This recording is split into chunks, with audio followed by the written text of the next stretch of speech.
اور جو شخص عادتاً نماز چھوڑنے والا ہوتا ہے وہ گناہ میں ہر حد تک بڑھ جاتا ہے. اسی لیے میرا زور اکثر اس بات پر ہوتا ہے کہ اپنے بچوں کو، اپنے شاگردوں کو، اپنے متعلقین کو نمازی پکا بنا دیں. وہ ایک بار نمازی پکا بن گیا تو چاہے کتنے ہی فتنے کیوں نہ آ جائیں، نماز کی برکت سے بالآخر وہ ان فتنوں سے بچنے میں کامیاب ہو جائے گا. اور جب اس کی کیفیت حضوری کی ہوگی، جیسے لفظ عبد ہے، عبادت پر ہم بات کر رہے ہیں، اردو میں ہم کہتے ہیں بندہ. تو بندہ کسے کہا جاتا ہے؟ بندہ اسے کہا جاتا ہے جو اللہ کے حکم کا بندھا ہوا ہے. بندہ جو ہے وہ بندھے ہوئے ہونے کے معنی میں ہے. تو پھر بندہ یہ کہتا ہے کہ میری بات، میرا عمل، میرا قول، میرا فعل صرف وہی ہوگا جس کا اللہ نے مجھے حکم دیا ہے، یا اللہ تبارک و تعالی نے جن چیزوں سے منع فرمایا ہے میں نے ان سے اپنے آپ کو روکنا ہے. تو اس میں کیفیت حضوری ہونی چاہیے، کیفیت قلبی ہونی چاہیے. اور آخری بات اس میں کہہ دوں گا محاسبہ. ہمارے صوفیہ کا، اولیاء کا طریقہ کار تھا کہ وہ روزانہ رات کو اپنا محاسبہ کرتے تھے. بعض اوقات ایسا ہوتا ہے کہ ہفتوں گزر جاتے ہیں، ہم سوچتے ہی نہیں کہ ہم نے کیا کیا. اور شیطان ہمیں محاسبے کی طرف نہیں آنے دیتا. اس کی وجہ کیا ہے کہ جب ہم اپنا محاسبہ کرتے ہیں کہ میں نے نماز پڑھی یا نہیں پڑھی، میں نے کہیں جھوٹ تو نہیں بولا، میں نے کہیں منافقت تو نہیں کی، میں نے کسی کی دل آزاری تو نہیں کی. جب آپ محاسبہ کرتے ہیں تو آپ کا اگلا دن اچھا ہو جاتا ہے، کیونکہ آپ کے پیش نظر آپ کا نامہ اعمال ہوتا ہے اور آپ غفلت کی طرف زیادہ نہیں جا پاتے. اور جب آپ محاسبہ نہیں کر رہے ہوتے، اب ہمارے اسلاف تھے جو روزانہ محاسبہ کرتے تھے، اور ہمیں میرے خیال میں مہینوں گزر جاتے ہیں، بعضوں کو سال گزر جاتا ہوگا، وہ محاسبہ نہیں کرتے. جب تک آپ محاسبہ نفس نہیں کریں گے تب تک آپ کو مواظبت علی العبادات حاصل نہیں ہوگی. تو اگر ایک بار محاسبہ نفس کی عادت بنا لی کہ روزانہ رات کو سونے لگے ہیں، 2 منٹ کے لیے آنکھیں بند کریں، صبح سے شروع ہو جائیں کہ میں نے دن کا آغاز کیا تھا، پھر دوپہر کو میں نے کیا کیا، میں کس سے ملا، میں نے حلال کمایا یا نہیں کمایا، میری زبان سے کسی کو اذیت تو نہیں پہنچی، کہیں میری نماز تو نہیں رہ گئی، کہ میں نے آج تلاوت قرآن کی ہے یا نہیں. بس یہ محاسبہ شروع کریں. اس میں اللہ نے ایسی برکت رکھی ہے کہ آپ خود بخود سدھرنا شروع ہو جائیں گے. آپ خود حیران ہوں گے کہ میں کیسے سدھر رہا ہوں. اس کی وجہ کیا ہے کہ آپ کے سامنے ساری چیزیں آ رہی ہوں گی. تو اللہ تبارک و تعالی ہمیں مواظبت علی العبادات عطا فرمائے. اچھا شاہ صاحب، سرکار دو عالم صلی اللہ علیہ وسلم نے جو عبادت فرمائی اس کا کیا مطلب منظر کیا ہوتا تھا، فیلنگز کیا ہوتی تھیں؟ کچھ عبادت سرکار خود فرماتے تھے، صحابہ دیکھ کے کرتے تھے، کچھ کا حکم دیتے تھے. عبادت ذات مصطفیٰ کے ارد گرد کس طرح سے ہے؟ دیکھیے، سرکار دو عالم صلی اللہ علیہ وسلم نے یہ جو ارشاد فرمایا صحیح بخاری شریف کی حدیث مبارکہ، جس کو ہم نے کئی اور پروگراموں میں بھی ذکر کیا، سرکار کریم فرماتے ہیں کہ میں اللہ کو سب سے زیادہ جانتا ہوں تو میں اللہ رب العالمین سے سب سے زیادہ ڈرتا ہوں. تو یہ خوف جو ہے نا، یہی عبادت کا مغز ہے. اچھا.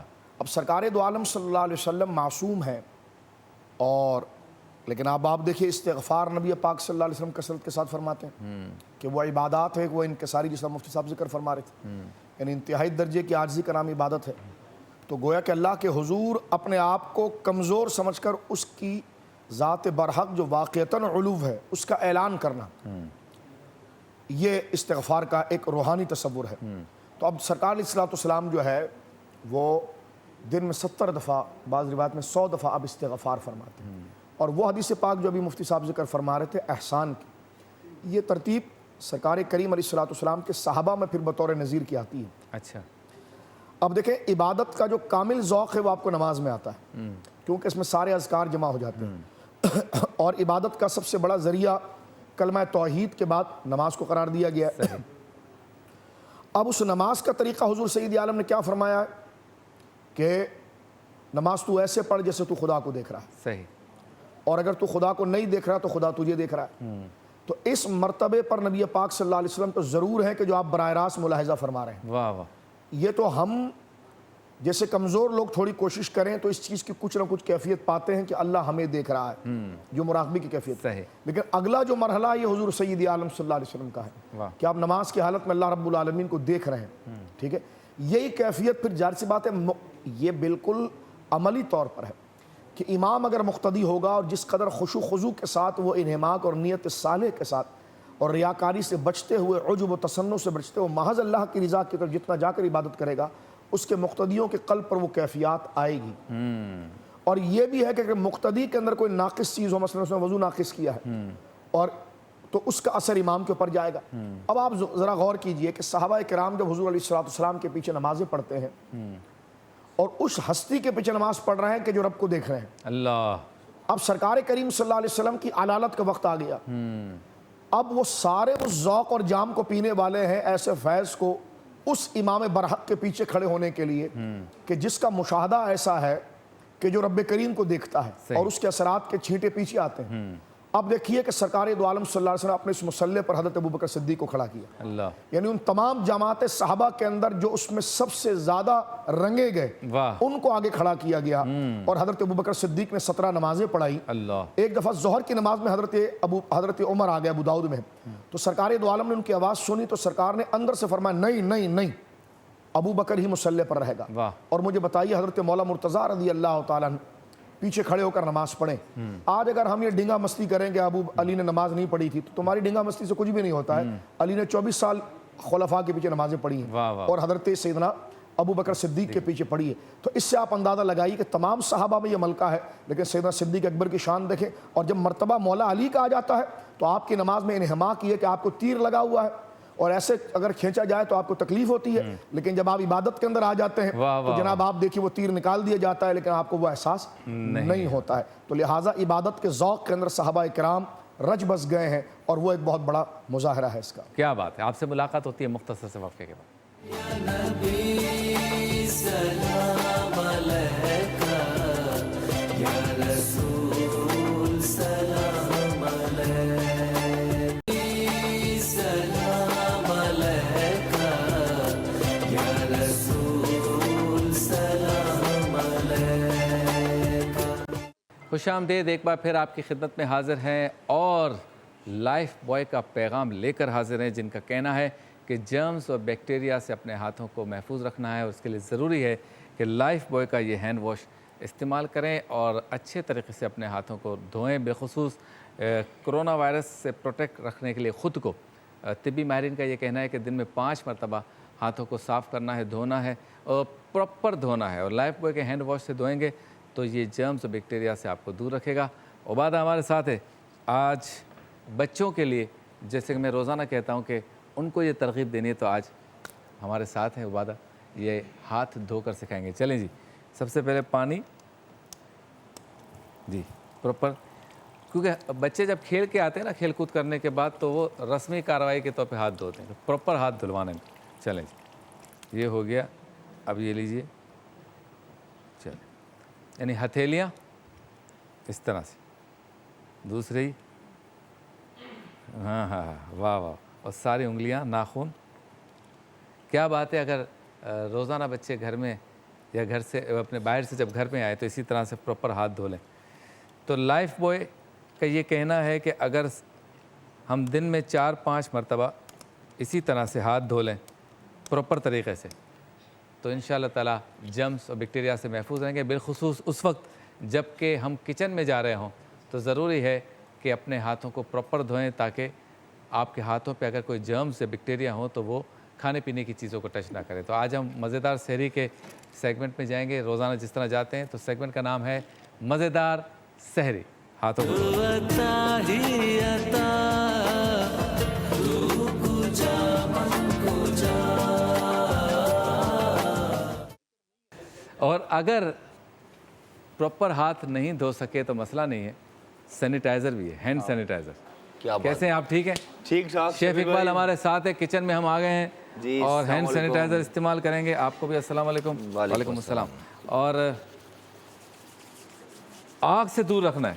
آگ سے کیسے یہ ہو سکتا ہے؟ ممکن ہے کہ آگ سے دوری تھوڑی دیر اگر یہ پھر اس کے بعد تو اس کا اثر زائل ہو جاتا ہے. ہاں صحیح بات ہے. چلیں جی, آج کی 2 ڈشیں چکن گارلک کٹلیس جی, اور ایپل. ایک حلوہ بنائیں گے. حلوے کی دنیا میں سیب کا حلوہ ایک طرح سے. ایپل برفی. ایپل برفی.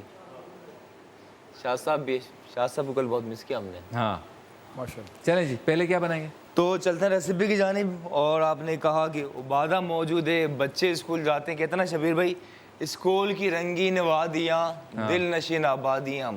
اور کب ہوں گی آپ جیسوں کی شادیاں؟ 2 سال سے کہہ رہے ہیں اسکول کھیل رہے ہیں, شادی کرو بھائی. شبیر بھائی یار, اچھا کرونا کے دنوں میں شادی کرتے ہیں سیانے تاکہ کھانا زیادہ نہ پکانا پڑے.